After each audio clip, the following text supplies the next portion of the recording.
Wait, no, don't. Came here to say that you don't really want it with us. Yeah, we love you, know. We came here to say that you don't really want it with us. Yeah, the sports show.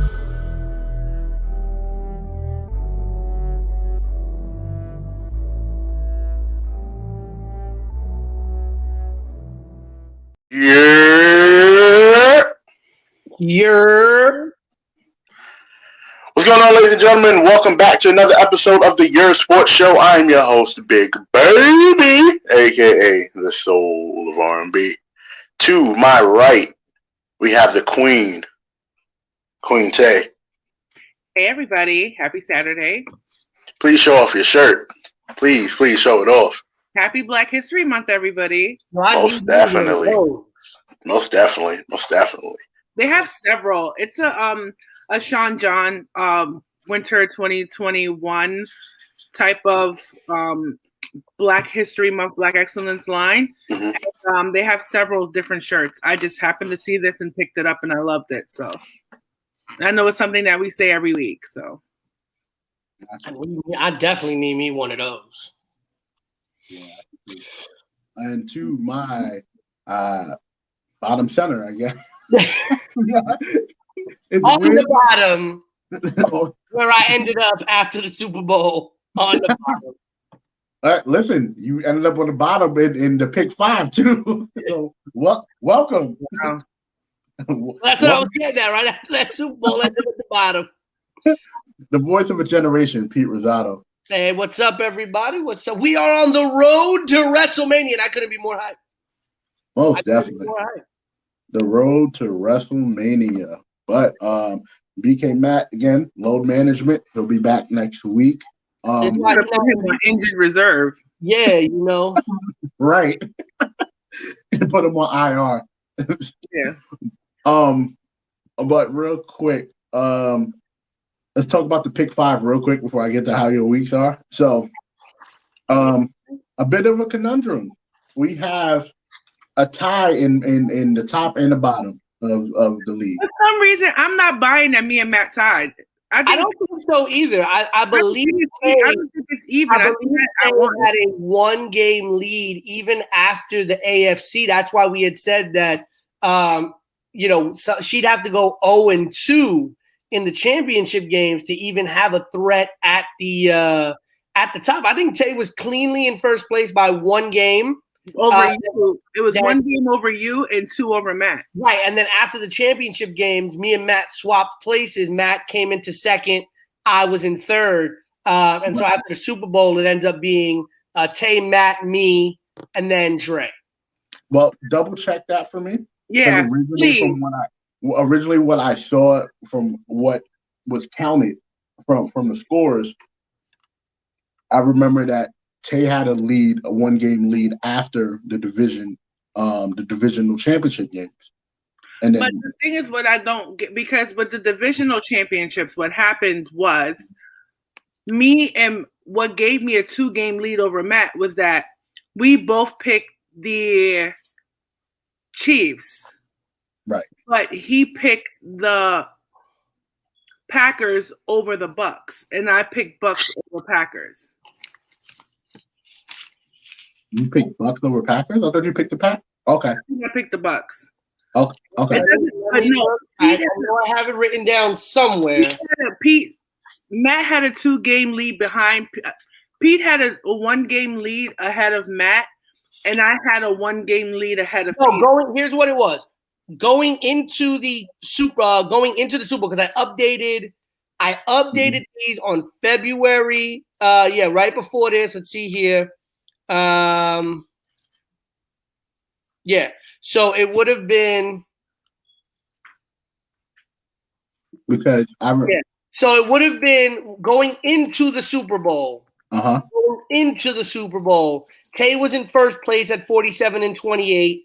Matt was in second at 46 and 29. I was in third at 45 and 30. Mm-hmm. And Dre, you were in fourth place at 44 and 31. And so then Tay, who you picked? I picked the Chiefs. The Chiefs for the Super Bowl would have put her at 47 and 29. Matt, I believe, picked the Chiefs as well. No, he Matt picked picked the Bucks. Even though he picked it right before the game started, but we're not even going to go there. Okay, I picked the Chiefs, We're and not then even going to go there, bro. I picked the Bucks. That's why I said it's a tie. Yeah, so there is the a top and the bottom. Tay and Matt are tied at 47 and 29, Mhm. and then you and me are tied at 45 and 31, which technically means, Dre, we did not finish in last place. We finished in second. Well, we are looking for a way to break these ties when Matt comes back. We will discuss it. I'm more concerned about the tie up top than me and you because we have no A lot of implications. Right. There's more implications with these two than it is for us. But I will say maybe we do it with the Elimination Chamber picks next weekend. Oh, I can see that. Because I'll win in trivia. I mean, I make a trivia game. I'll win in a slam dunk contest. I could make a sports trivia game and we'll see who wins. I'll win. I'm a sports encyclopedia just because, your gimmick is a professor, so I let you live. Ooh. I mean, listen, I almost stumped the Schwab. Who? You never watched that show, ESPN Stump the Schwab? It was like a sports trivia show. Then they did a Mike and Mike in the Morning, which is really dating myself right now. Mike and Mike in the Morning did a Christmas, I believe it was a Christmas episode in 34th Street, Penn Station one time. And me and my friend went down to see the show, and they actually had a live edition of Stump the Schwab. And I made it through 3 rounds of questioning before finally getting knocked out. Mm. And it was like basically they were just bringing people in from the crowd who wanted to partake. And I think it started with 10 people, and it came down to I was in the final 4.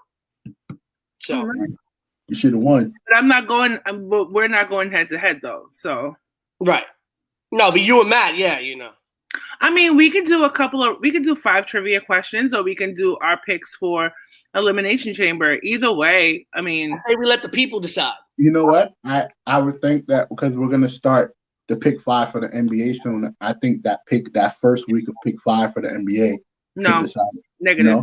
No? I think we let the people decide. I want it. Okay. I want it. I think we let the people decide whether or not it'll be the Elimination Chamber picks or a short trivia contest. And then once the people decide how we break the tie, we go from there. Because I was thinking about sports trivia, maybe 2 basketball, 2 football, 1 wrestling. You know what I'm saying? I think it's fair because I think I'm stronger at football, Matt's stronger at basketball, and then the wrestling could be the one in the middle. The tiebreaker. Yeah, I think that's a good idea. We'll discuss it over the week, and probably we'll decide something on Monday. Pete, you will come up with the questions. I will. I think. Yep, I got it. And don't share them with Drake because Drake gonna cheat. No. Share them with me so I can have the graphic for the question. I want to make it look nice. So okay, all right. Other than that, everybody's week's been good. Yeah. besides this weather, weather been cold. Hey, we don't got too much longer of it, so that's what we keep saying every week, and then it snows again. Yeah, the snow is over. Then 2 days later, another 6 inches of snow coming into New York this week. For real. Every week it's like, we're coming back with the remix. Yeah. Let's get into it. Let's get into the show, guys. World famous Quick Hits starts right about now.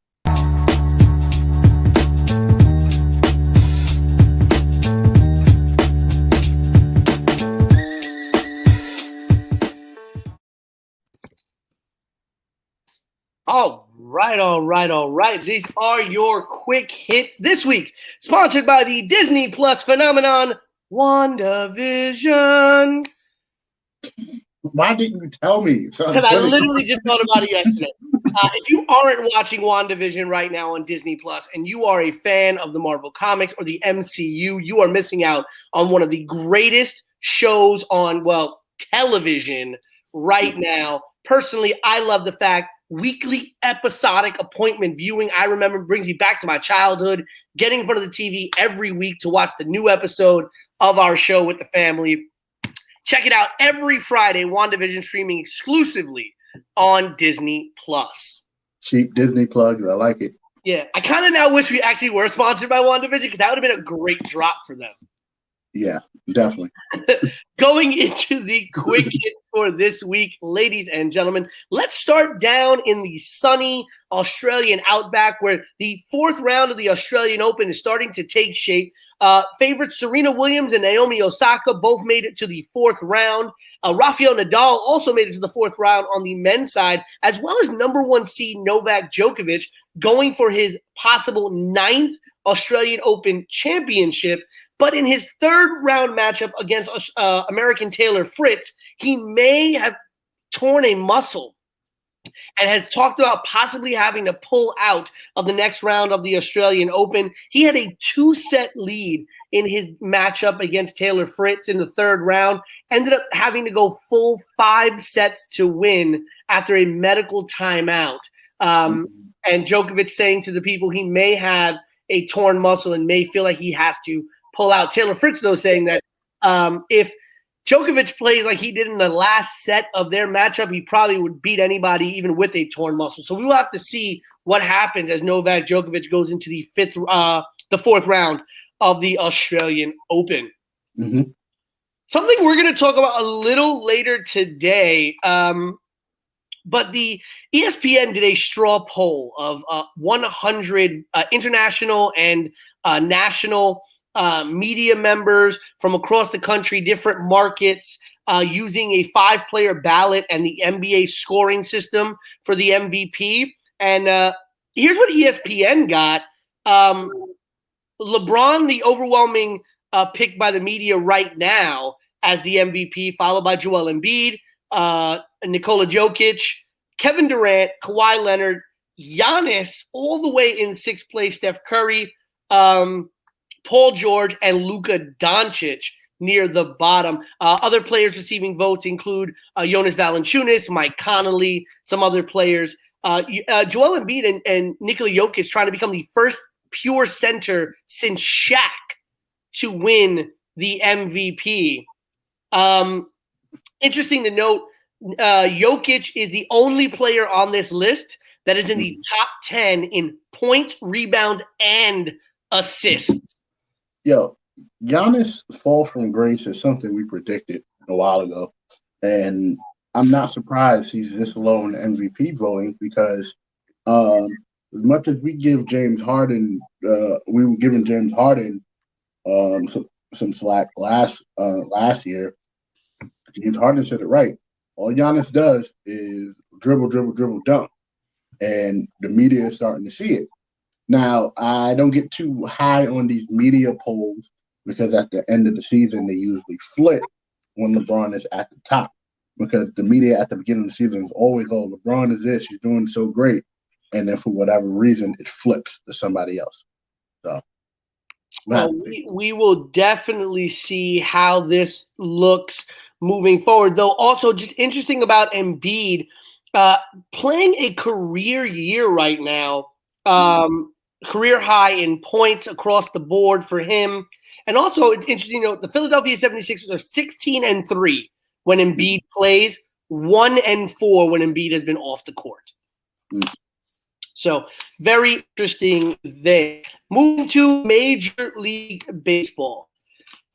We're getting ready for spring training, ladies and gentlemen, and once again, the New York Metropolitans have invited Tim Tebow to spring training. This year, due to COVID, there are only 75 guaranteed slots at spring training, and the Mets once again bringing Tim Tebow back. I got a lot of respect for Tebow still going after this, but at what point do you say, you know what, this may not be, what we're doing here? Well, he gave up playing football, so it might be time for baseball too. This is very true.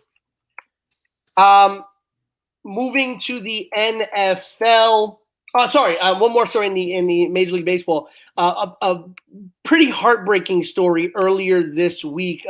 Anybody who's watched ESPN baseball coverage over the last 10 or so years would have seen Pedro Gomez in the forefront of a lot of baseball reporting. There was whenever you saw a baseball story on ESPN, it was usually Carl Ravitch or Pedro Gomez, who were usually the lead reporters on a lot of stories. And earlier this week, at the very young age of 58 years old, Pedro Gomez died unexpectedly at his home and spent the last 18 years at ESPN. Anybody who was watching baseball during the Barry Bonds home run era, anybody who was watching West Coast sports, being that he was Phoenix-based, Pedro Gomez did a lot of reporting on the Giants, on the Oakland A's, and those teams. And being a Cuban American, did a lot of reporting on Cuban baseball relations with the United States. And when the Tampa Bay Rays played against the professional team from Havana, Cuba, he was the lead reporter on those games, and leaves behind a wife, 2 sons, and a daughter, the tender age of 58. I mean, Pedro Gomez was a big part of my life watching ESPN growing up as a baseball reporter. And, my condolences going out to his family and the entire ESPN family. Yes, definitely. And our condolences. Moving on to the NFL. Drew Brees has not yet decided whether or not he's going to retire, but the Pouncey brothers have. Marquise and Mike Pouncey both announcing their retirement from the NFL this year. Marquise Pouncey, the 18th pick by the Steelers in 2010. Played his entire career in Pittsburgh and was a 9-time Pro Bowl center. His twin brother, Mike, who was drafted by the Dolphins the very next year in 2011, was the 15th pick, played 7 years with the Dolphins and 2 with the Chargers, played primarily center as well, though he did spend some time at right guard with the Dolphins, a 4-time Pro Bowler himself. Both brothers retiring in the same year. We wish these 2 brothers the best. In my opinion, I think Marquise is far and away a lock to be a Hall of Fame center. I would assume Mike might make it in as well, which would be awesome. Both brothers make it into the Hall of Fame. But I think Mike, people might have a little bit more debate about Mike, but I think Marquise Pouncey, easily Hall of Fame center. I remember seeing Mike playing right guard. And I was like, oh, he can play right guard too. I was surprised. But the Pouncey bros are one of the best set of twins in sports we've seen. So. Yeah. And what's interesting to note, though, Marquise Pouncey, very, very, very close friends with Ben Roethlisberger, and there had been a lot of talk that him and Ben had an agreement that they would kind of retire at the same time. Ben still has not made a decision on whether he will be retiring next year. There has been talk that he doesn't want to come back next year. So it will be interesting, very interesting to see how Ben Roethlisberger operates if he does come back as quarterback without his longtime center to get him the ball. What do you think about that? Should Ben get another crack at it? I think so. What I see with Big Ben is that he still has some of that tenacity about him. I don't think it's time for him to hang it up yet. I think he has one more year to kind of see, what they can do. I don't see them, reaching the Super Bowl, but I could see them being exactly who they are.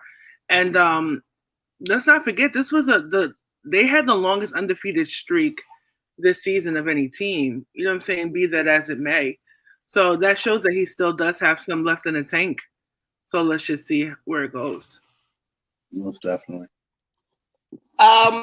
Moving from the Steelers to the Ravens, a terrible situation happened this past Tuesday as the Ravens cornerback Jimmy Smith and his family, unfortunately, escaping tragedy, thankfully, at LAX airport as they were robbed at gunpoint at LAX. The Ravens were notified. Like I said, Jimmy Smith and his family are okay. As reported by Jimmy Smith, police are investigating what's happening at LAX, but thankfully, Jimmy Smith and his family are okay.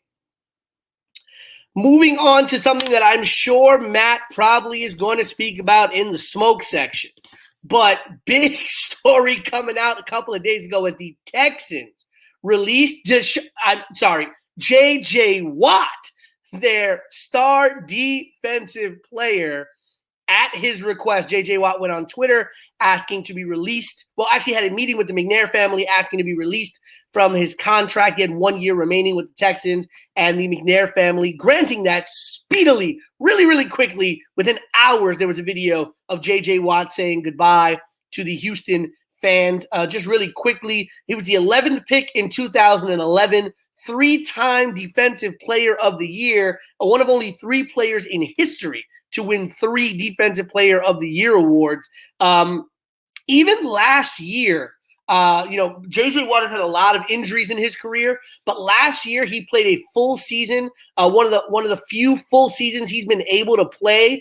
And with all that being said, he was drafted in 2011, been playing, for 9 years. Guess what? He was 15th ranked out of 119 in pass rush wins.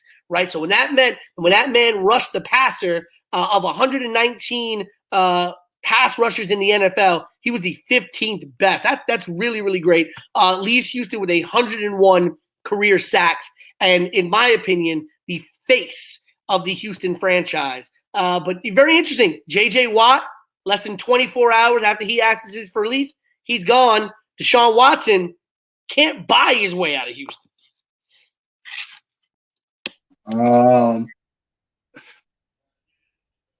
Does it? I'll get into it when we speak about the smoke section, but the question just to ask for the table, just to think about, is it a different circumstance, J.J. Watt compared to Deshaun Watson? I feel like it's a different circumstance, but we'll get into it. Yeah, especially in contracts and things like that. Yeah. A big loss in the NFL coaching family this past week, as legendary coach Marty Schottenheimer passed away at the age of 77. I grew up knowing Marty Schottenheimer as the coach of the Chargers. Those who came before me may have remembered his time with the Chiefs, the Redskins, or even further back, the Cleveland Browns. Marty Schottenheimer was the 8th winningest coach in the NFL, coached for 21 seasons, had 200 wins compared to only 126 losses. Almost winning seasons, I believe almost all of his seasons in the NFL. I believe almost 12 of his 21 seasons were winning seasons in the NFL. His teams regularly made the playoffs. And here's some interesting thing that we haven't talked about, before this year a lot. Marty Schottenheimer took the Browns to the playoffs, not once, but twice. Took them to the AFC Championship game. And unfortunately, his postseason record was his one negative flaw on his coaching resume, 5-13. Unfortunately, 2 years straight, defeated by John Elway and the Denver Broncos with the legendary drive in 1986 and the fumble in 1987. Tough. Yeah, and many people may remember his 2006 heartbreaking loss to the New England Patriots when he was coach of the Chargers with LaDainian Tomlinson and a whole host of Pro Bowl and MVP type players on the Chargers team, where they lost to New England 24-21 in a heartbreaker. That was actually his last year with the Chargers. In a funny note, Marty Schottenheimer was known for crying on the sidelines, mostly in times of pure joy and excitement. But it was really great because every time I remember watching A League of Their Own and you get Tom Hanks' character, there's no crying in baseball. You would think of all sports, there's no crying in football. But Marty Schottenheimer, the king of crying on the sidelines for all the right reasons, passed away this week at 77 years old.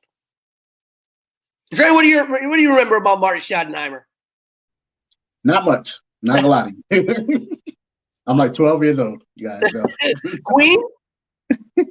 I remember him from his time with the Chiefs, to be honest with you. That's around the time where I really started coming into my own as a football fan. And I definitely remember that heartbreaking loss against the Patriots back about 14 years ago at this point. But what a devastating loss to the NFL community. What a coach. He's had a hell of a career. And my deepest condolences to him and his family. I want to wrap up kind of quick hits. I do have one other story after this very quickly, but I want to wrap up our quick hits official section with this story. And Queen and Dre, I need to hear from y'all on this. So I don't know if y'all heard, but last Thursday, coaching staff for Urban Meyer and the Jacksonville Jaguars was finalized. And they announced that they were hiring as the director of sports performance. They were hiring a gentleman by the name of Chris Doyle, who was a former strength coach at the University of Iowa. In less than 24 hours, Chris Doyle has resigned as the director of sports performance for the Jacksonville Jaguars. And ladies and gentlemen, here's why. The reason why he was a former strength coach at the University of Iowa is because he was fired and released from the University of Iowa due to a culture of, quote, making racist remarks and bullying players. The Fritz Pollard Alliance, which kind of monitors diversity opportunities in the NFL, blasted Urban Meyer and the Jacksonville Jaguars for the hiring of Chris Doyle. Urban Meyer trying to defend it at first, saying he's known Chris Doyle for over 20 years, and that they really questioned him and vetted him and things like that. As of Friday night, Chris Doyle no longer the Jaguars director of sports performance. How is this hire even made? Is my question. Like, how?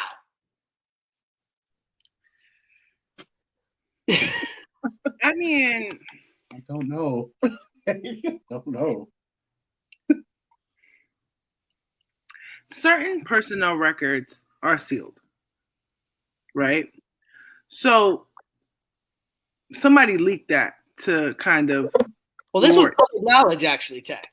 It was. Yeah, public knowledge that he'd been fired from the University of Iowa. His severance with the University of Iowa only happened this past June. But this was well known about this, why he was fired, and it was reported by many former black players at the University of Iowa, which is what led to the University of Iowa investigating and then releasing it. So I don't know how Urban Meyer gets away with making that hire, and how Urban Meyer even thinks that hire is okay. And even worse, how Urban Meyer thinks that his excuse of, I've known Chris Doyle for 20 years, helps in any way. Well, he was trying to, Chris Doyle was his boy, apparently, so he was trying to soften the blow. I guess what Urban Meyer felt was that what he was fired for was not that big of a deal. You know what I'm saying? So that's why he was that brazen to kind of thwart this guy's past. I mean, it happens. This was the statement from the Fritz Pollard Alliance that was released here. The executive director, Rod Graves, said, and I quote, "At a time when the NFL has failed to solve its problem with racial hiring practices, it is simply unacceptable to welcome Chris Doyle into the ranks of NFL coaches. Doyle's departure from the University of Iowa reflected a tenure riddled with poor judgment and mistreatment of black players. His conduct should be as disqualifying for the NFL as it was for the University of Iowa." Urban Meyer's statement, quote, "I've known Chris for close to 20 years, reflects the good old boy network that is precisely the reason there is such a disparity in the employment opportunities for black coaches." That coming from the executive director of the Fritz Pollard Alliance, who oversees diversity opportunities in the NFL. And I want to kind of take a moment and have a bit of a selfish story here. A melancholy story for me, especially. Obviously, as you know, here on the Yerrr Sports Show, we do talk about professional wrestling, and we usually do a lot of our conversations centered around the WWE, sometimes even AEW and things of that nature. But earlier this week, and it really caught me by complete surprise, and I can only imagine caught a lot of people by complete surprise, a gentleman by the name of Heath Schneider He was the vice president of operations for WWN. And if you don't know what WWN is, they are the parent company that helped promote shows such as Evolve Wrestling, FIP, still currently promotes Shine, American Combat Wrestling, ACW down in Florida, among a host of other independent organizations. And he was the vice president of operations there. He passed away this past week, and it has left a huge mark on the WWN family. I've seen many people such as Sal, the owner of WWN and promoter of Shine Wrestling, and Trevin Adams, the ambassador for WWN, as well as many of the wrestlers who have worked with WWN over the years, leave heartfelt condolences for Heath. I only met Heath a handful of times. People who knew me and what I did in independent, what I've done in independent wrestling in New York City. Whenever WWN, Evolve, and Shine came to New York, I always was honored to be able to be of service to them in any way. And that was really thanks to Trevin, and other people who worked at WWN in the New York area, who really kind of opened that door for me. And I met Heath through there, working a couple of WWN events here in New York. And it kind of was just in passing at first. It wasn't until there was one night, there was a couple of talent who had a ride kind of bail on them to a hotel.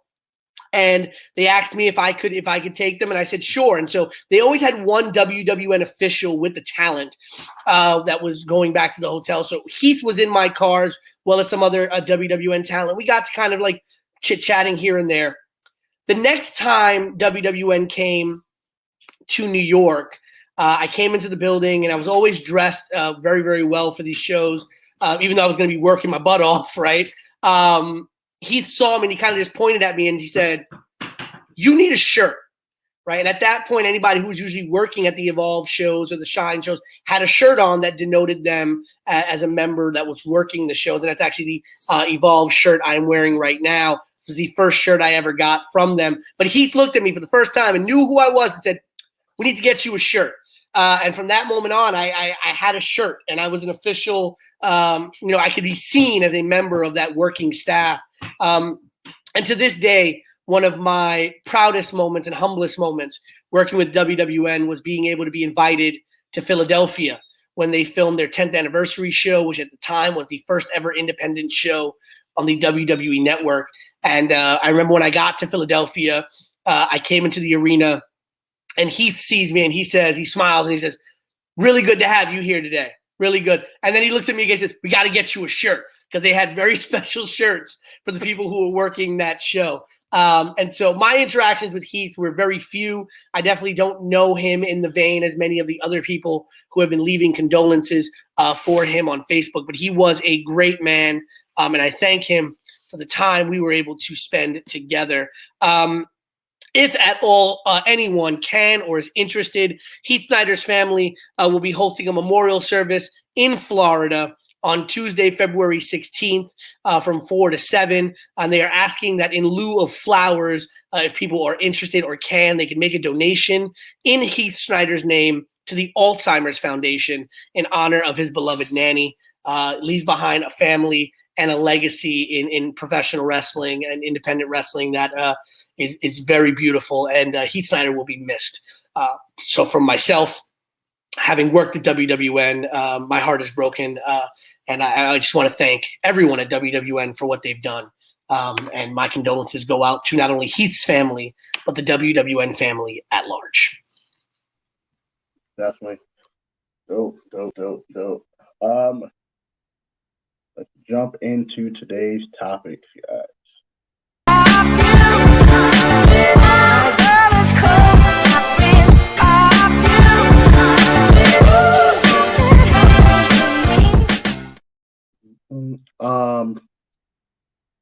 It's national anthem conversation going on again.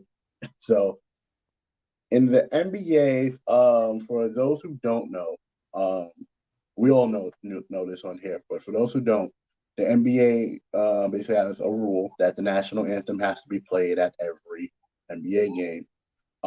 This rule has been around for the longest time.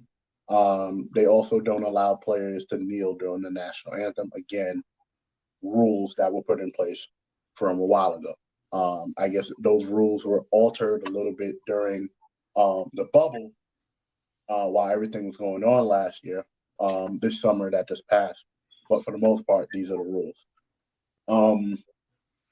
Dallas Maverick owner Mark Cuban, for a while, was not playing the national anthem, and they did have fans in the arena, and it became not so much an issue to where people were blowing it out of proportion, but it became a talked about issue again. My question to the table is, why is this such a big deal in the NBA now? Not just because of the rule, but in general. Tay, why do you think this is such a big deal about the national anthem being played? I believe because of the implications that came with the Kaepernick national anthem protest and all of the, I would say, social justice themed, social justice society that we're starting to live in right now makes it, I think when people are missing kind of the point, right? Mm-hmm. Kaepernick wasn't protesting the national anthem or the American flag for no reason because he didn't like the song. The problem wasn't with the national anthem. The problem was with what was happening in society during the time that still happens, on the day. We don't hear about it as much post George Floyd, but this is a symptom of a bigger problem. I think I get what Mark Cuban was trying to do. You get what I'm saying? But at the end of the day, this is something that I don't feel people are blown out of proportion, but I feel as if we're politicizing too many things when it comes to sports. I think that the national anthem, when you go to any type of sporting event in any country, their song plays on the intercom. If you go to sporting events in Canada, their national anthem plays. In Germany and Greece and whatever. But I feel as if we live in such a culture now that people are very sensitive about things concerning social justice, and I get it, and I'm an average supporter for equality and stuff, but I feel as if that energy should be put into something else instead of just the national anthem.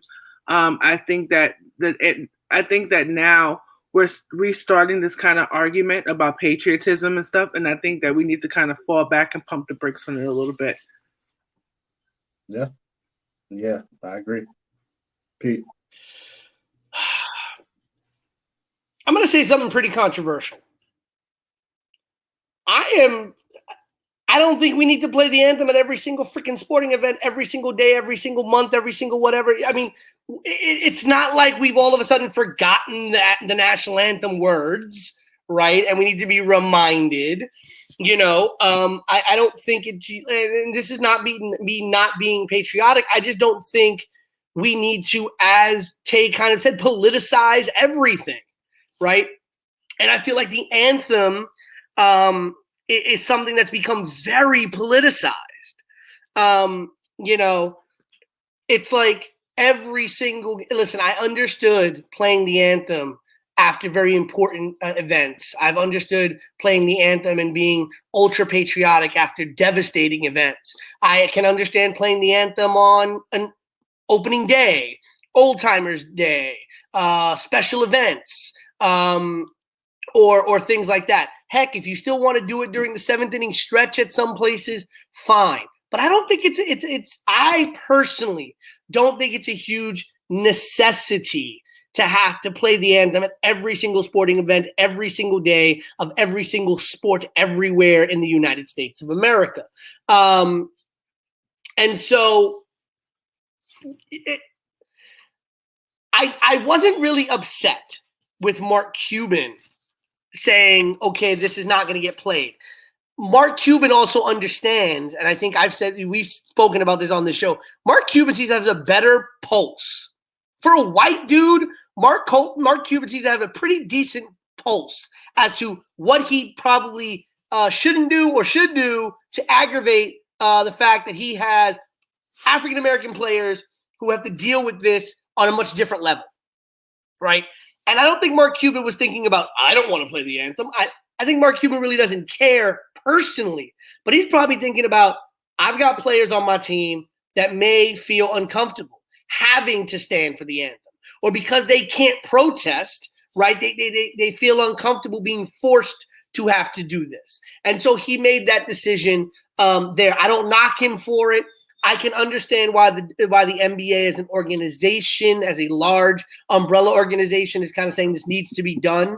I am of the mindset that protesting the anthem is not protesting anything else. Okay. It is a societal protest about what the anthem stands for, and America in terms of that. I do not believe that protesting the anthem means you're protesting the military or anything like that. Listen, my dad was a Marine. My grandfather was an Army paratrooper. Yeah, I have a general who was a general in the Army. Right. I fully respect what our troops do. And I do not think that protesting the anthem and the fact that it stands for American ideals that discriminate against other people, or American ideals that do not exist for everyone, right, is in any way disrespecting the military or anything like that. So I'm not mad at Cuban for making the decision that he made. I understand why the NBA as a business organization is making the decision, but I am not of the mindset that it necessarily is that big of a deal. And there are also other patriotic songs. You know, you have God Bless America. You have other anthems that could be played, right? But I feel as if we put so much heat onto the wrong things.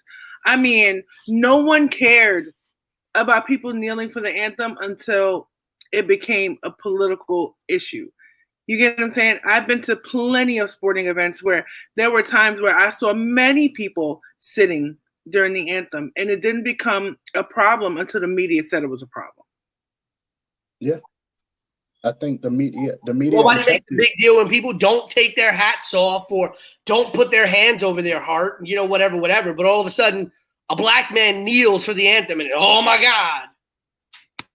Right, but you know, the thing is, you know, like I said, I'm a black woman in America, and I you know, my whole life is a social justice narrative, right?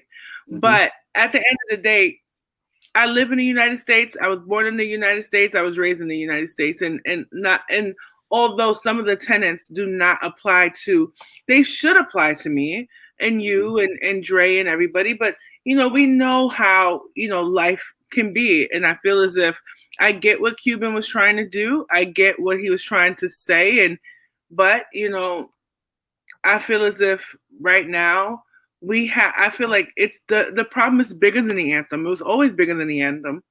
Always.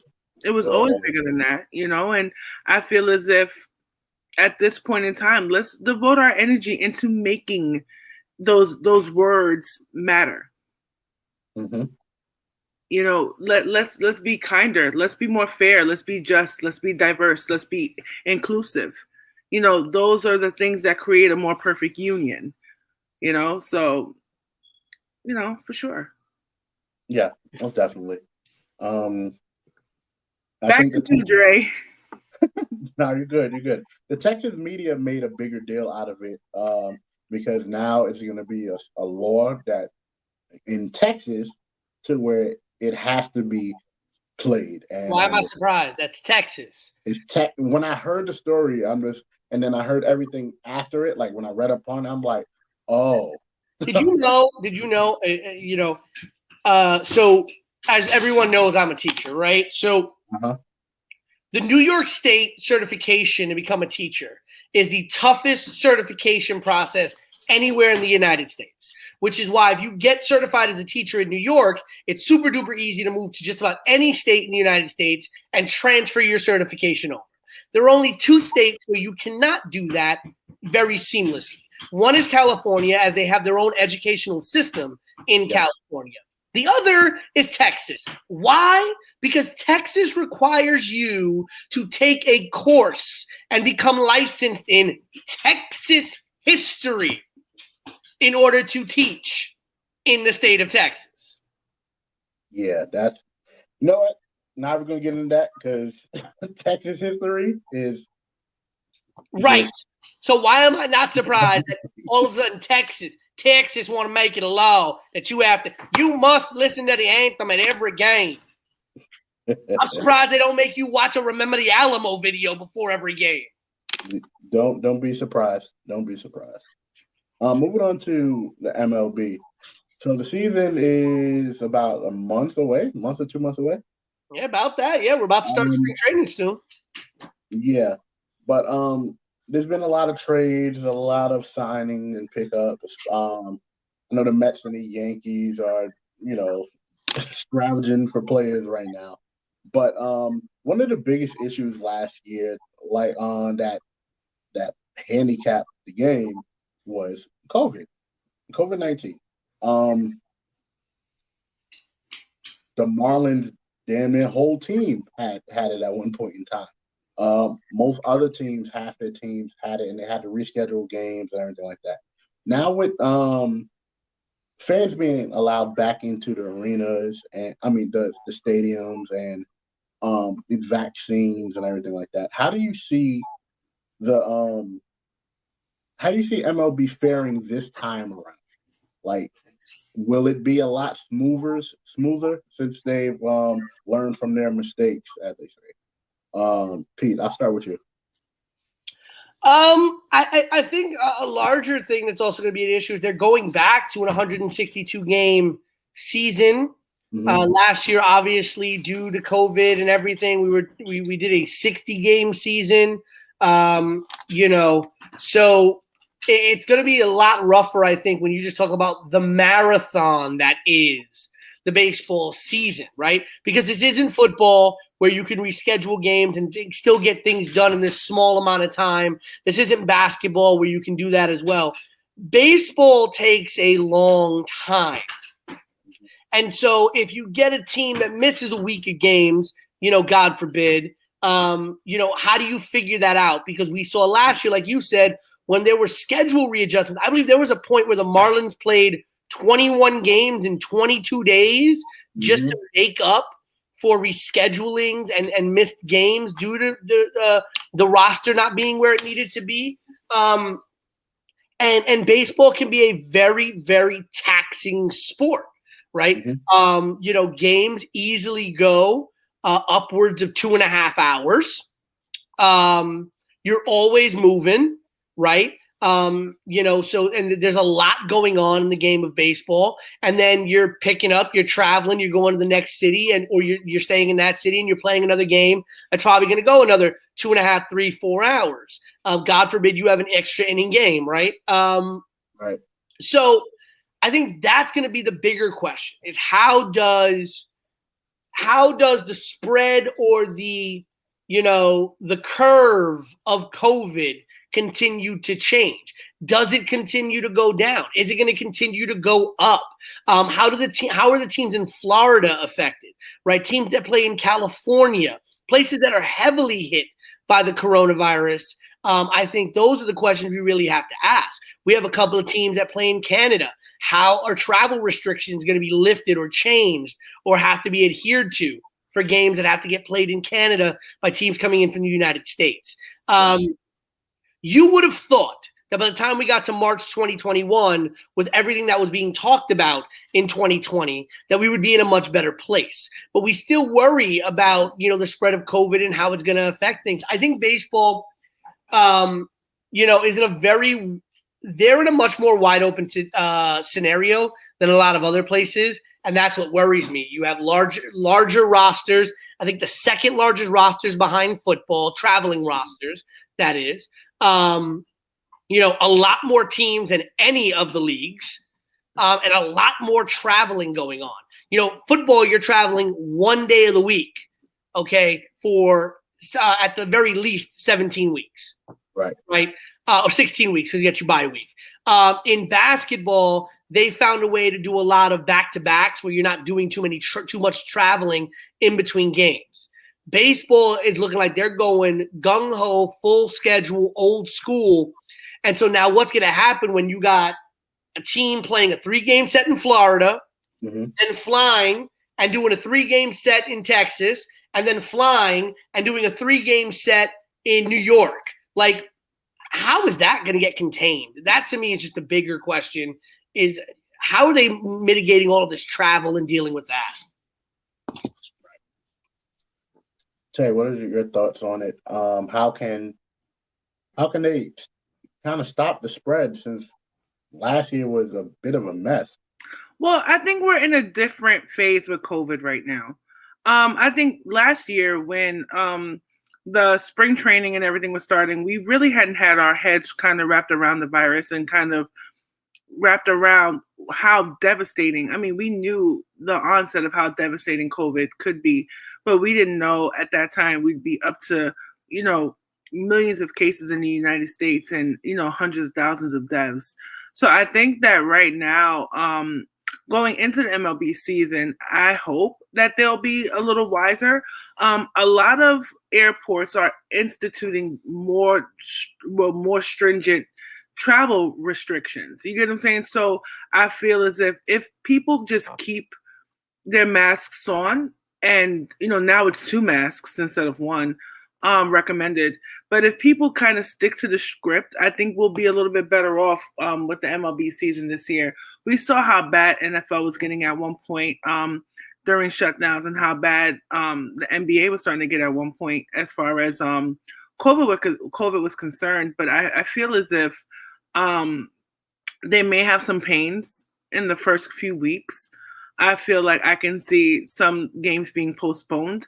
I do feel like the back-to-back schedules, I think they need to kind of put that on the back burner until towards the end, the latter part of the season. And I feel as if, they should require vaccinations. Yeah, I was thinking about that too, in terms of athletes in many sports getting vaccinations and everything like that. But that also, I've heard that on ESPN, and that's caused a bunch of ruckus, because there are a lot of people who are still not eligible. Well, now in New York by Monday, there's going to be a lot more people eligible for the vaccine. But yes, I agree. You should find a way to get vaccinated if you can, and do everything you can to stop the spread of the virus, so everybody can play, so it isn't crazy. We're seeing what's going on with the NBA and them playing a full season, semi-full season, only 10 less games, but the games are condensed, everything's condensed. So hopefully the MLB can get that under control. Now, they are keeping some of that. So 7-inning doubleheaders. If you have to do doubleheaders, 7-inning doubleheaders. If you go into extra innings, they're starting with a runner on second base. So some of those things are staying the same. Right. But again, it's the traveling that bothers me, right? And then you brought up the vaccinations. I think that just brings up the larger issue of now athletes getting to go to the front of the line because of the fact that they're athletes, when there are still healthcare workers who have not received the vaccine. There are still elderly people with comorbid conditions who have not been able to receive the vaccine because they don't reach certain tiers. And we've seen a lot of stories in the regular media about people who have money and people who have privilege jumping lines and getting vaccines in front of people who are unable to make appointments, who need the vaccines, and who want to get the vaccines. So I have some issues with the idea of athletes being able to jump the line, because no disrespect, I don't think they're so special and they need to get to jump the line. To me, I feel like that should be something where if you're going to do that, then I feel like the sports organizations need to spend money out of their own pocket and buy vaccines simply for their players that are different from the stock that is going to the American people. Because then you're creating a system where you're saying the athlete is more important than the regular citizen. Right. The Super Bowl was last weekend. As you saw at the top of the show, Tom Brady has won his 7th ring, denying Pat his 2nd. This was an interesting game, to say the least. We were all watching and talking amongst each other while the game was going on, and it was a lot. It was a lot.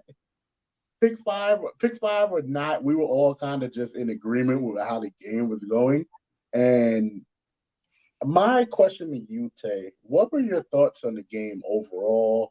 How Tom Brady played, how Pat Mahomes played, and how the Chiefs played, and who's going to respond next year to them? Okay, so first things first, right? Defense won that championship. Bar none, right? That defense came out loaded. That defense came out with a certain type of aggression. You know what I'm saying? That defense came out. The defense was the MVP of the Super Bowl, I feel. The Tampa Bay defense. Now, I believe that Patrick Mahomes did the best that he could. You get what I'm saying? Given the circumstances. And we did still see how spectacular Patrick Mahomes was as a quarterback. It's just that they gave that man no room to breathe. You get what I'm saying? Which Dre, I remember we spoke about it the day before the Super Bowl about how, the Tampa Bay defense, they were on a different level on Sunday. And I feel as if Tom Brady played like I expected Tom Brady to play. And Gronk became relevant during the game for the first time all season.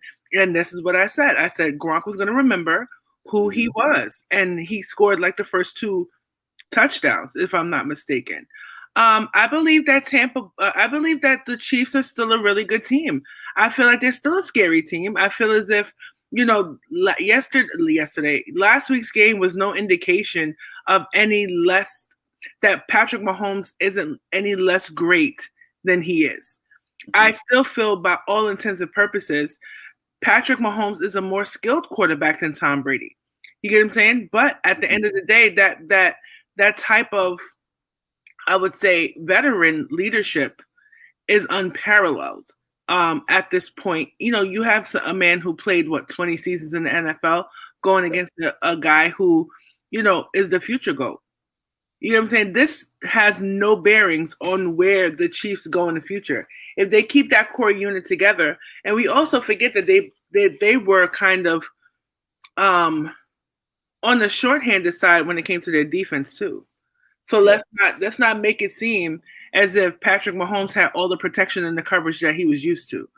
Also, Patrick Mahomes played hurt. You could tell that he was hurt, and he was hurting during the game. And you could also tell that they shut down Tyreek Hill, shut him completely down. That Kelsey was only the only option, and he still tried to do as best as he could. Was I surprised that it wasn't a close game? Yes. That I would say. I thought it would have been a little bit more competitive. I thought that the media severely overhyped this game. And then I think who's next? I still think it's Chiefs. I still think Chiefs is the dynasty. It depends on what pieces are moved where. People have a tendency of calling, veteran athletes washed, and then they kind of show you how rinsed they are. People said it about LeBron last season. People said it about Brady this season. People said it about Peyton Manning when they got completely decimated by the Seattle Seahawks and then came back and won a championship a couple of years later. So I feel as if we might see a rematch next year. It depends on, how the Buccaneers look, but this had no bearing to me on who the Chiefs were as an identity and what they could still do. So, quick question again to you before I get to Pete. Why are people writing off Pat so early, as if, they make it seem as if, well, I guess he was overhyped and overlooked. That's not fair. I don't think that's fair at all. Look, they all go through it. What's his face? Tom Brady lost in the Super Bowl to teams that were supposed to not have a snowball's chance in hell. You know, the two Giants and that one Eagles team. You get what I'm saying? They weren't supposed to win those games. But, you know, they showed the fortitude at the right time. I think that it's still too early to tell. You know, this man, did you see how many times he got dropped back every single play and was still trying to make miracles happen? There were very sloppy catches that could have changed the game in the very beginning of the Super Bowl. And I feel as if there were missed opportunities in the beginning. By the second half, that, you know, the momentum had completely been gone. But, you know, the referees had a hand in that too. I feel like the Super Bowl is one time when you let them play. You know, they let them play during that Packers-Bucks game. And that Packers-Bucks game was very aggressive. And I feel like they still let them play. Let them play. You know, and I think that kind of knocked the wind out of the Chiefs. And so to say, let's not forget the big distraction of the car accident too. Let's not forget that was a big distraction going into the Super Bowl. But Tom Brady and the Bucks, they did what they were supposed to do. They came in and they handled their business. You know, I had a strong feeling in my gut that they were going to do that. But, you know, being the fact that Patrick Mahomes and that young core, I mean, these men, they're not at the peak of their careers yet. And you really can't judge them at this point. You know, they won last year. They were in the Super Bowl. This reminds me of the 2010-2011 Miami Heat, where people were saying, oh, they were overrated. And then they went back, and I think they won back-to-back, if I'm not mistaken. So, you know, be careful what you say. You might take it personal again. And, you know, I'm still blaming Pete and Matt for all that happened when Tom Brady, it's as if his competitive spirit heard them, you know, those rants and those chunters about how they hate Tom Brady. And then he came and basically, you know, the man came to town. And can I also say, before you go to Pete, Tom Brady is looking like he's having the time of his life. He is. You know, and the thing is, I guess seeing this side of Tom Brady makes me not hate him as much. You know, seeing him let loose, have fun, seeing how I feel like his rapport with his teammates is much better. I feel as this core was much closer than those Belichick Patriots, and it shows you that he basically has nothing left to prove but coming back for the love of the game, and that is what the narrative was at the end of the Super Bowl. Good. Pete, your thoughts on the game? Pat Mahomes, the Chiefs as a whole, just everything that happened that Sunday. And before you answer, don't say you hate Tom Brady because, you know, we're not trying to have a repeat. So I wanna go into a little bit of a time machine real quick. Okay. I would like to take y'all back to 2016 and Super Bowl 50. You remember who was the opposing quarterback that went against the Patriots and Tom Brady in the 2016 Super Bowl 50 matchup? Y'all remember who that was? It wasn't Cam. No, it wasn't Cam. That was Cam Newton. But it wasn't against Brady. I thought it was against Manning. It was Manning. Sorry, so it was Manning. Okay, I apologize. But anyway, Cam Newton, 2016 Super Bowl. Cam Newton was sacked 7 times. Was under pressure almost every play. And what was the media story around that? Cam Newton choked.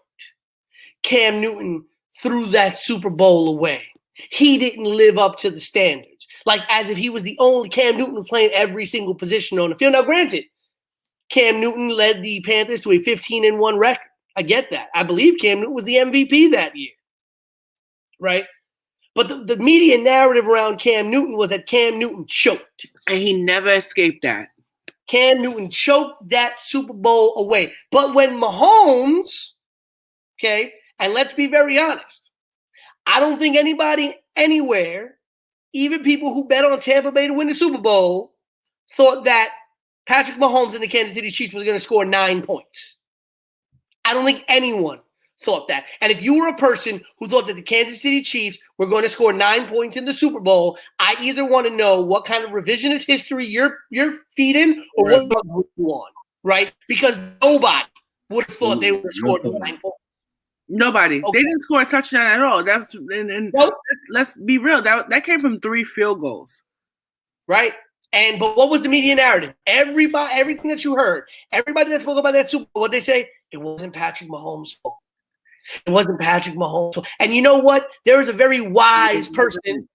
There was a very wise person that I know. There is a very wise person that I know. And this wise person consistently says, ladies and gentlemen, we need to keep that same energy.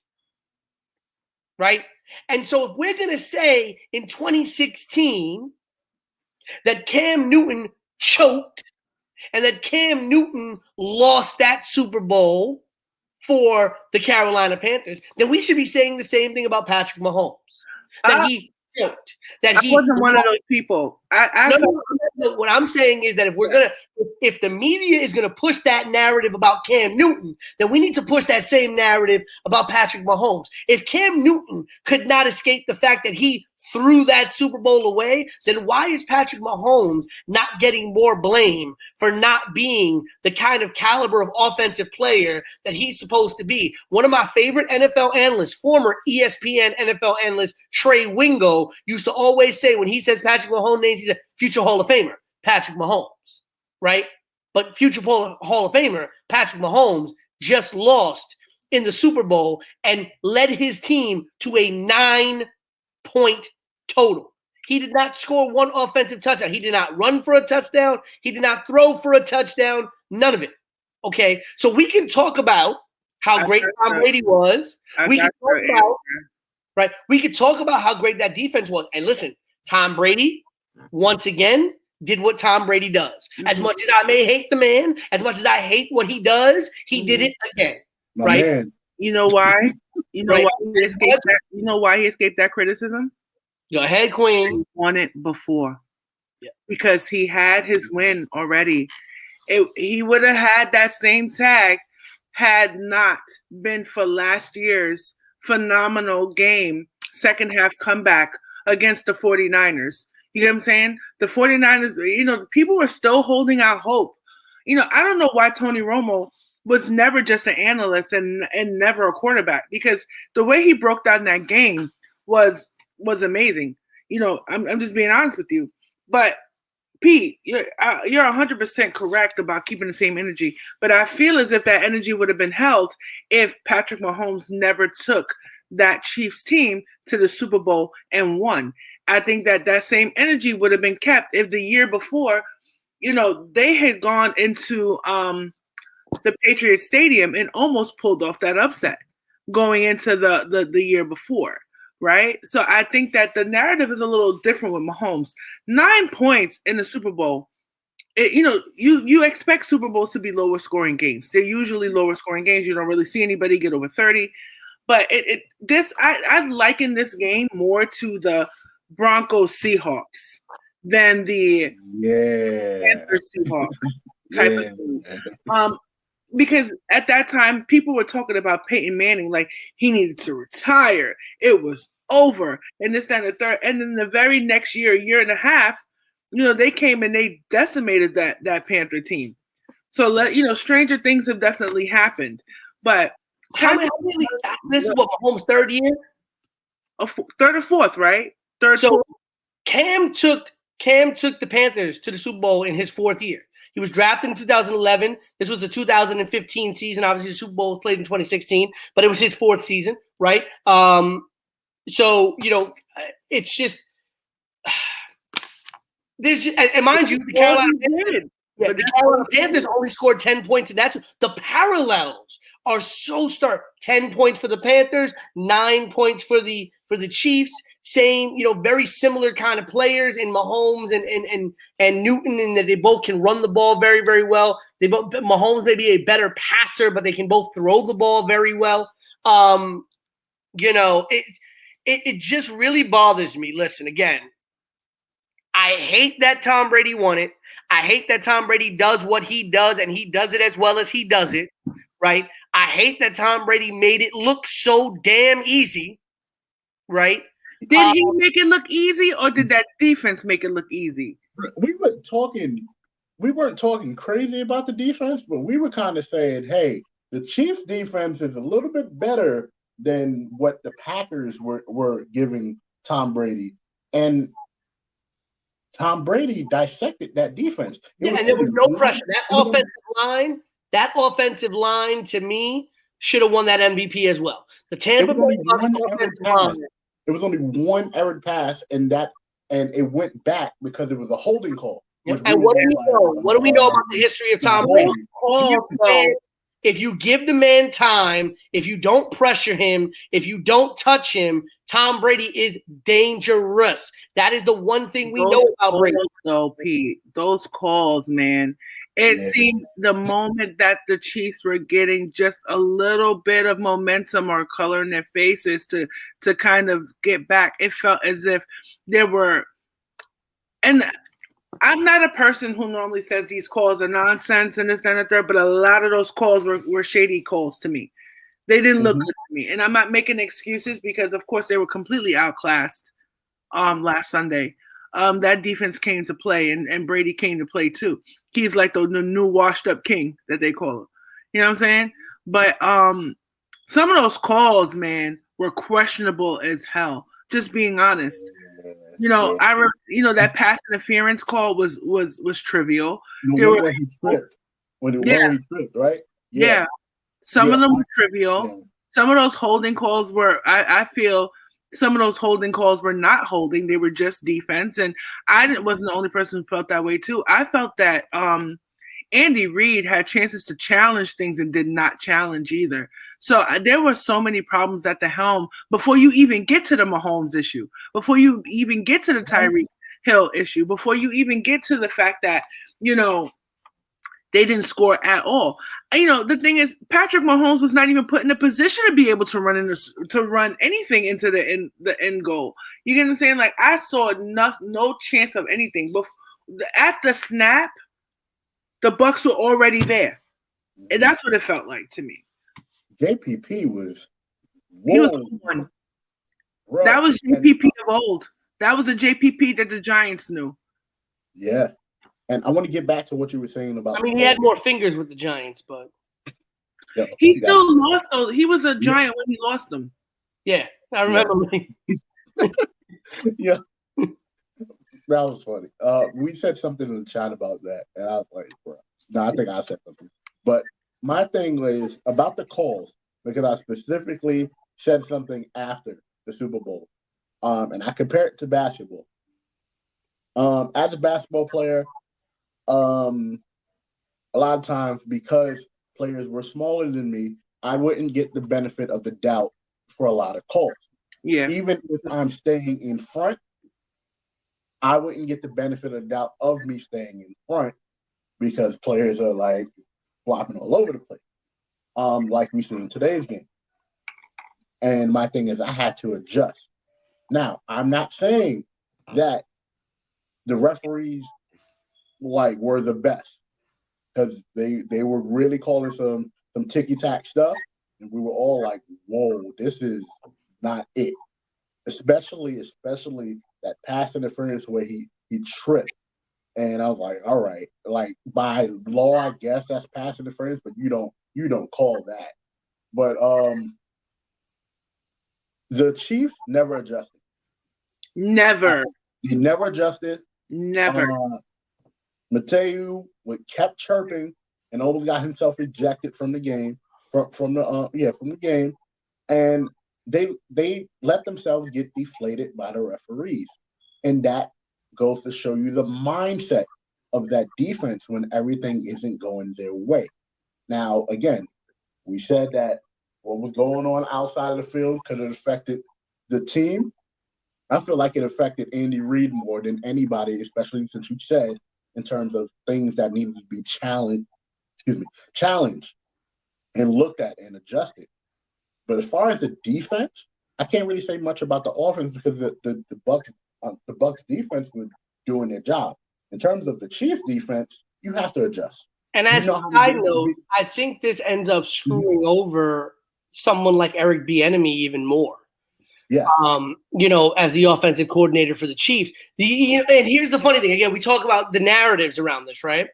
Yeah. Everyone said when Bieniemy wasn't getting a job, it was like, well, there are teams that are worried that Bieniemy doesn't really call the plays, right? He created the offense, he runs the offense, but Andy Reid calls the plays.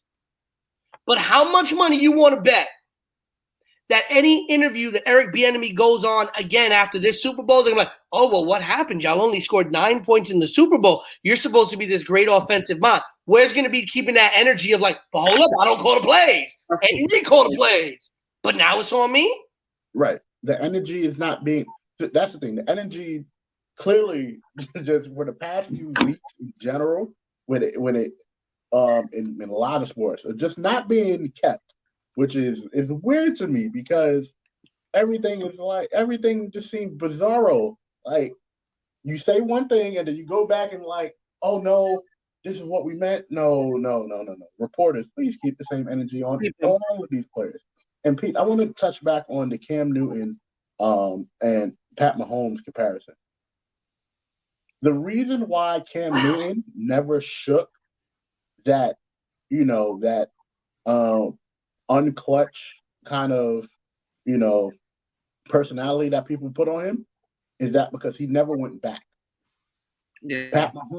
Pat Mahomes has been to the Super Bowl 2 out of 4 years. Cam Newton has only been there once out of his 10 years in the NFL. Yeah, I believe so. Yeah. Injuries and all, yes, I get that. I'll give you a little bit of the injuries. But he only went back to the postseason in 2017. His next time in the postseason was 2017, and they were knocked out in the only game that they played. From 2016, 2017, and that's it.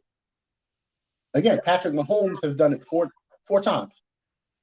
Been in the postseason 4 times with a Super Bowl win.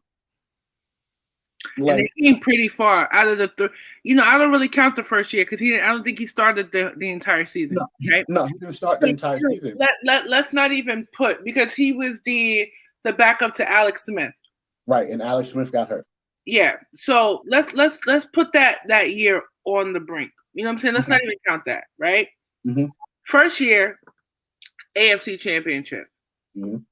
Second year, Super Bowl ring. Third year, Super Bowl. Mm-hmm. It's like you can't even. I mean, what a disappointing game. That's all I could say. What a disappointing game. They gave the Buccaneers that ring on the silver platter the first half. Yeah. They didn't even have to come out the second half with the same type of intensity. That game was done second quarter. Yeah. But Cam Newton never went back, and I think that was the same stigma that followed him and Kaepernick too. Yes. That was the same stigma because they went once, and then people are very quick to tap that overrated bumper sticker on your value and your talent. Mm-hmm. And I feel as if there's so many layers and so many levels to this stuff. I mean, but Mahomes is still next up. Right. It's just that his time is not quite now. You know what I'm saying? Yeah. It's now. You know what I'm saying? Mm-hmm. But not in the league. You're still competing with this generation's greats. Like the Breezes, the Bradys, the Roethlisbergers. Most of the people who were Super Bowl MVPs over the last decade are still playing. Yeah, Russell's still there. Still there, So at the end of the day, like it's not that easy. But Mahomes did a good job before last week at making it look easy. And last week was kind of shocking. It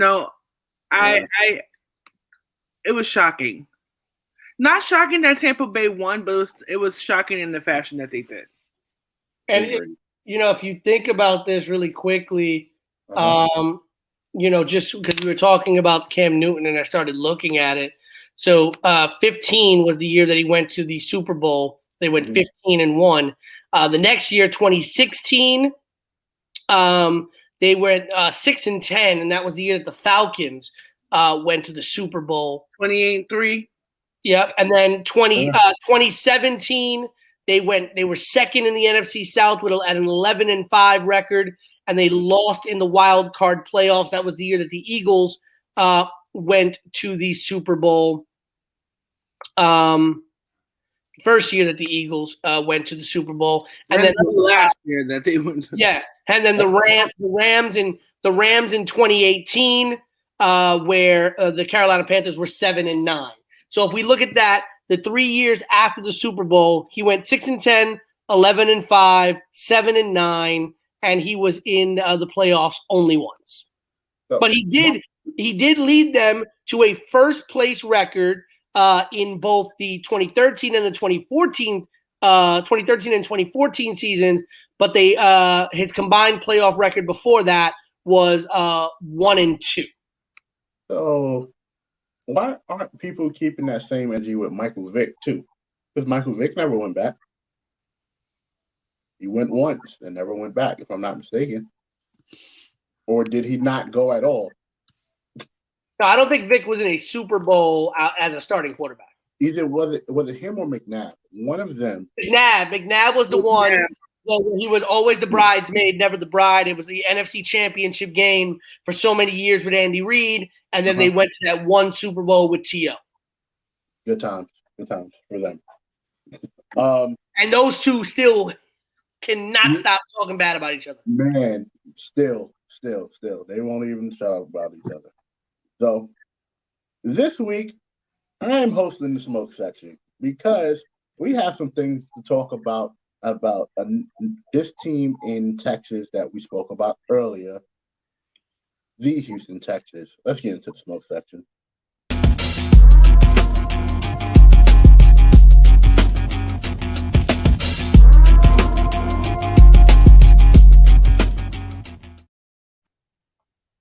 So on this edition of the smoke section, I'm going to give you a few names.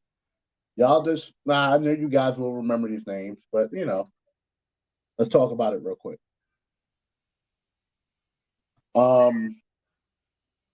Andre Johnson, Arian Foster, DeAndre Hopkins, now released J.J. Watt, and Deshaun Watson. What do all these people have in common? They all play for the Houston Texans and want to leave. Right. And I think you forgot a name.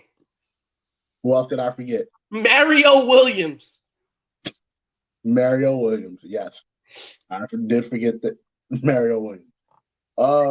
The first ever draft pick for the Houston Texans.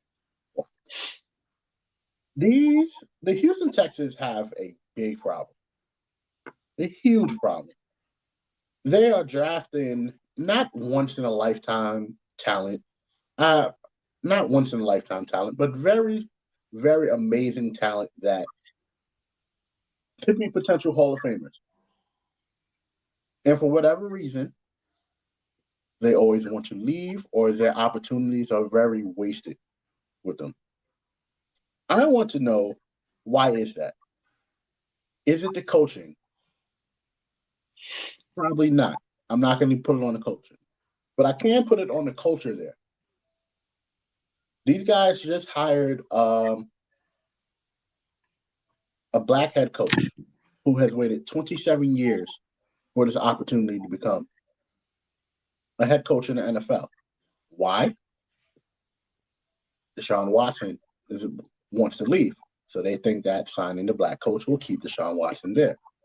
And Deshaun Watson still wants to leave.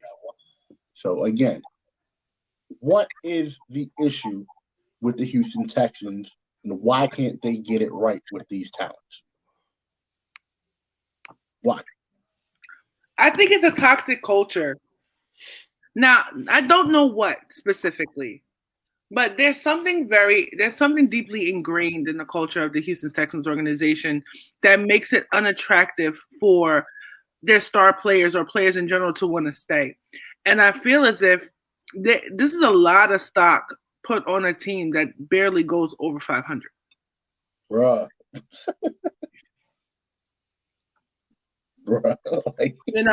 I mean, like we were saying, like Deshaun Watson, J.J. Watt situation, Like, I feel as if they're at two very different stages of their careers. J.J. Watt is almost at the tail end. I feel like you give this guy, he was the face of a franchise for a long time. Does a lot of amazing things for the Houston Texans community, for Houston in general. Then, he was ready.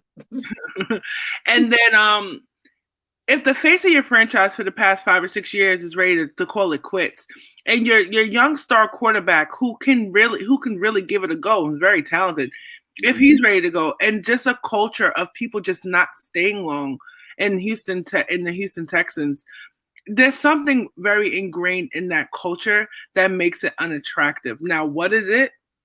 Is it racial? No, I don't think. Is it how people are spoken to, how management runs the operations? Maybe. But it's something to be kind of looked into and said, because it's beneath the surface, deep beneath the surface. Yeah, I definitely agree with that. It seems like it's deeply rooted in the organization, and I think with their last coach, his name escapes me right now, but him and Deshaun Watson didn't get along, and after he traded D-Hop away, he basically said that, we're trading for the future. But the future is right in front of you. Your star player has a star wideout to throw to. All you need to do is put the rest of the pieces around it. Why trade him for no reason? Because you guys don't get along? I don't know. Pete, what are your thoughts on the culture in the Houston Texans locker room? I mean, and the coach that you're thinking about is Bill O'Brien, who then became the GM and the coach, which we've known just has not worked at all in many situations. And if y'all excuse me for a quick second. Well, dog's jealous. But yeah. This is a really mediocre team to be having all these issues. Yeah. Like they're worse than a few of the apologies. No worries. It wasn't food, Amanda. No, it was an Amazon package that I was anticipating, but they decided to go up the other side of my building first instead of coming directly to my door. But go ahead, Tay. I apologize. No, you go ahead because I wasn't saying anything really. Okay. You were talking about Bill O'Brien. No, it's not actually. No, it's actually for the dog. It is actually for the dog. So yeah, I mean, Houston has just had a really bad since they came into the league as an expansion team in 2005. It just, I don't know what it is. It hasn't worked there, with the exception of 2011, they win the AFC South. Mm-hmm. Right? They win the AFC South. They go all the way to the second round of the playoffs. They beat the Bengals in the first round, and then have a hell of a game against the Ravens that they lose by a touchdown. And then in 2012, they go 12-4, and again beat the Bengals in the first round and lose to the Patriots 41-28. In the divisional playoffs, but they have 9 Pro Bowlers in 2012. And then we start going down again. We go 2-14. We go 9-7, but they don't make the playoffs. It's so weird. Again, they go 9-7 in 2015. They make the playoffs, lose to the Chiefs 30-0. Then they go 9-7 in 2016. Go to the second round of the playoffs, lose to the Patriots 34-16. So then they start going into a rut where they go 4-12. They had one good year a couple of years ago where they go 11-5, but they lost to the Colts in the first round. I remember that. It's because, and again, as you said, they've had a lot of great players and a lot of players you didn't even mention. Jadeveon Clowney has been there. Okay, J.J. Watt has been there. Andre Johnson. They had David Carr. The first man ever given PTSD from playing quarterback in the NFL. Okay. And, this Russell Wilson story that's came out reminded me of David Carr. Right? For those of you who didn't hear about it, the juxtaposition of Russell Wilson complaining that they need a better offensive line in Seattle because he's been sacked 400 times since he's been the starting quarterback of the Seattle Seahawks. And David Carr, if you go back and watch Houston football, when David Carr was the starting quarterback, that boy cannot drop back more than 3 steps without having 4 guys wanting to sack him. Okay? Literally with a bunch of wet towels playing offensive line. Right?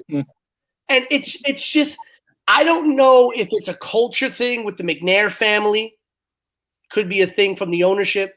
I don't think they've had they had a couple of good coaches in Gary Kubiak at one time. Bill O'Brien in the beginning was really, really good. But I think Bill O'Brien was about 4 years old, in terms of when they should have gotten rid of him. But when you got players, franchise players, who are having issues with your organization. This went back against David Carr. David Carr said, I need help. I need help. I need help. They never got him help, right? And unfortunately, NFL careers are not like the NBA, right? Where LeBron would say to the Cleveland Cavaliers, I need help. I need help. You know what? Peace. I'm out, right? David Carr couldn't do that, right? And even if David Carr did, by the time David Carr left the Houston Texans, you want to talk about seeing ghosts, right? David Carr saw ghosts of people trying to sack him every single time he tried to throw a football. Mario Williams, when he became a free agent, signed with the Buffalo Bills without even thinking twice about going back. As he should have. Right, without even going back. J.J. Watt stood there out of honor, out of integrity, out of wanting to hopefully see something happen there. Mm-hmm. I feel J.J. Watt should have had 3 Super Bowl championships somewhere else by this time, right? Because J.J. Watt could have easily been a centerpiece on a defense that could have easily been in the Super Bowl. I think there needs to be a complete overhaul. Yeah. There needs to be a complete overhaul in what happens there. And I find it hilarious that just, when Houston came into the league, they said they wanted to win a Super Bowl before the Cowboys did. At this rate, none of them are going to win a Super Bowl anytime soon. No. Funny thing is, there was actually a story that dropped. Somebody, I forget who it was. Oh, it was Tay's favorite black sports analyst. Her favorite. Who stated on his morning talk show, First Take, that an interesting trade that could be discussed is probably swapping Deshaun Watson for Dak Prescott. I don't know about all that. I'd rather. Can I tell you who I could see him playing under and being really successful with? Who, Watson or Dak? Watson. Oh. Dak is staying with them Cowboys, I feel. He better stay. I feel like for Deshaun Watson, his best bet is either the 49ers or the Patriots. Unfortunately, I don't think the Patriots are. I think as much as I also hate Bill Belichick, the Patriots are smart enough that they're not going to overpay for Deshaun Watson. I don't know about that. I mean. No, but I want to kind of bring this back to what we talked about in Quick Hits with J.J. Watt, right? White man, captain of your defense. They see a franchise says, "I want out." You release him and leave a dead money hit on your cap in less than 24 hours. Your franchise quarterback, young black man, says, "I want out. I do not want to play for this team anymore." And y'all holding this man hostage like he owes you money. I think that this is my thing here, right? I get your point, Pete. I get what you're trying to say. But let's not forget that where Watt and Watson are at these stages in their careers, right? JJ Watt, he's one of the best defensive players I've seen in the past few years when he's healthy. He's missed a considerable amount of time due to injury as well. And like we always say, we keep the same energy. So the same energy I often give to Carson Wentz, I have to give to JJ Watt too. You get what I'm saying? His brand value depreciates every time he's injured. You get what I'm saying? So let him go now where you could still kind of save your cap space instead of absorbing those costs and then not basically getting, your worth there. But Tay, can I ask you a question? You can, maybe. What stops Deshaun Watson from exhibiting some BDE and saying, I just ain't playing for y'all next year? He's gonna come across as a baby because he's being paid millions of dollars. And we just went off on James Harden for doing the same thing. The same but that's by the way, Queen, I found this hilarious. Obviously in our group chat, you were talking about somebody apologizing, being, full of what.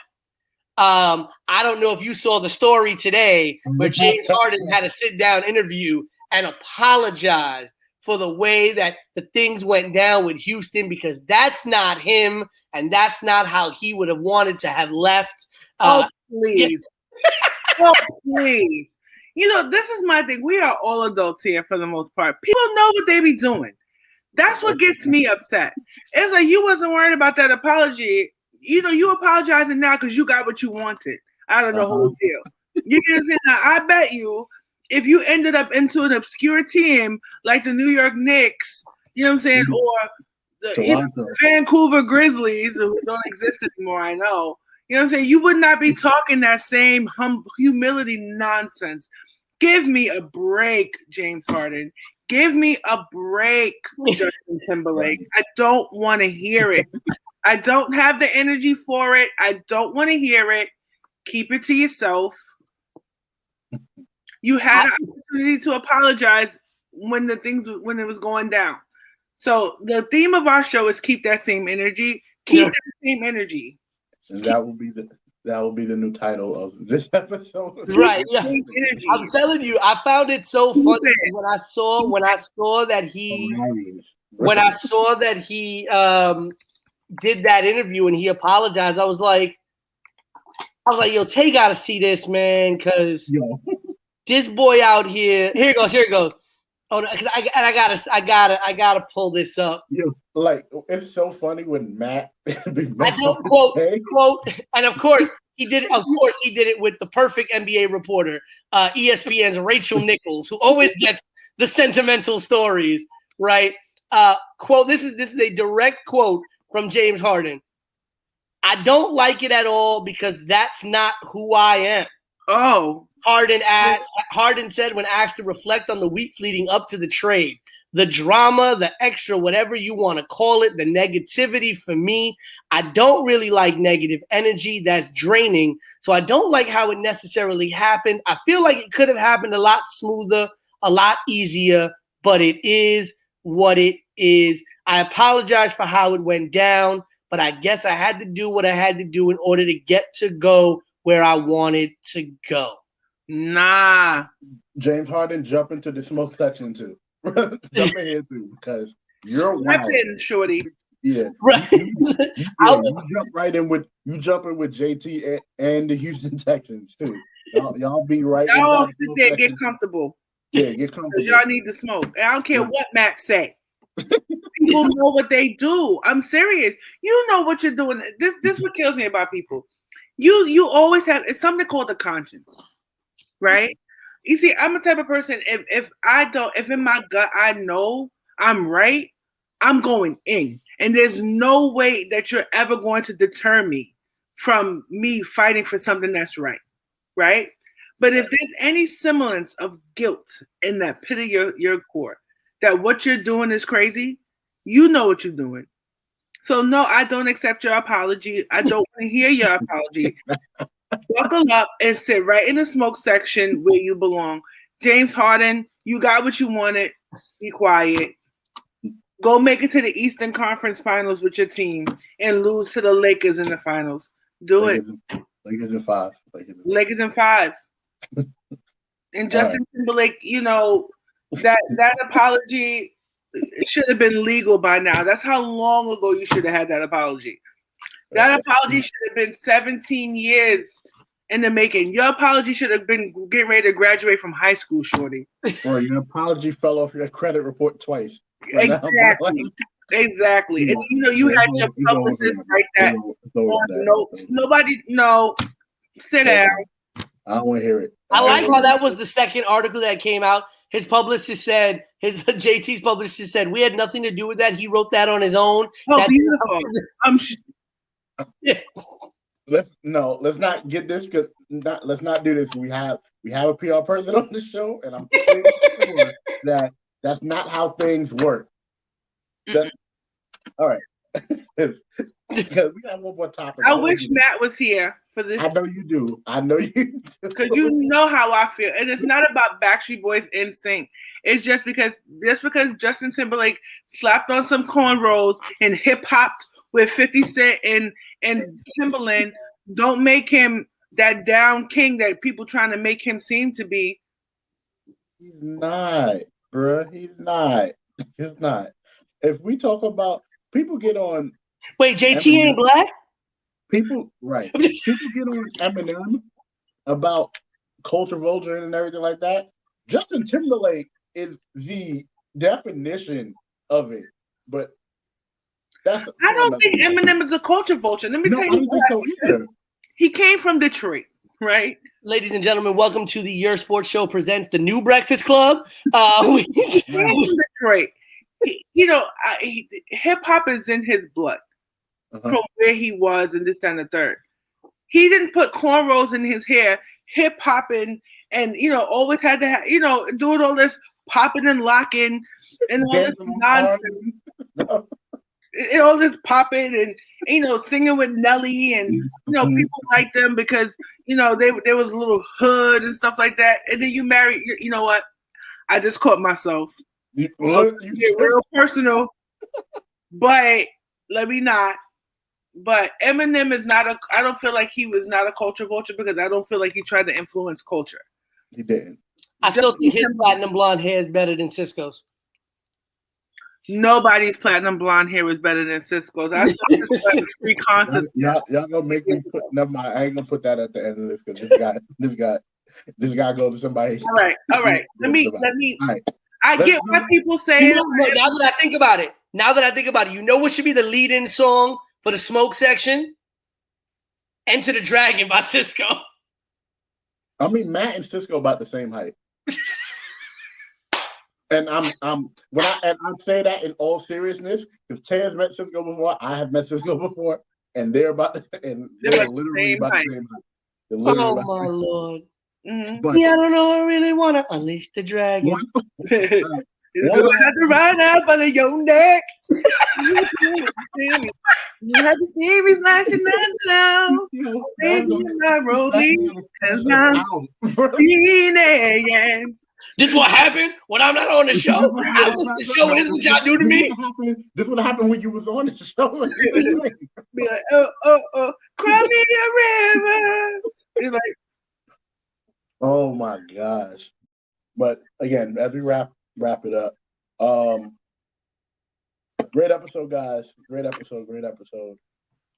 Shout out to the Java Tears Network, all the shows we have in the network. On February 21st, Hell in a Cell. No, I'm sorry, get my pay-per-views confused. Elimination Chamber viewing party at Legends Bar. It's still a pandemic happening. Yeah, still social distancing. Still social distancing required. Please wear your mask. Temperature checks are at the door. Again, due to mandates by the city, it's only a limited number. So be there early so you can get inside. A lot of good stuff coming out from the network. A lot of good stuff coming from us too. So stay tuned for that. But for the Queen Tay. For the voice of a generation. Yours is a lot easier. Yeah, right now. Pete Rosado, it is your boy. Oh, every time. For load management, aka the IR, aka Lil Cisco. Oh, we forgot to talk about Matt actually about to start wrestling for the E now. Remember? We forgot.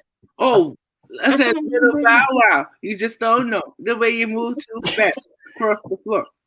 I'm done with both of y'all. He's coming back this week with a vengeance, and I'm gonna love it. Done. But for BK Matt, it is your boy, Big Baby, signing off. Peace.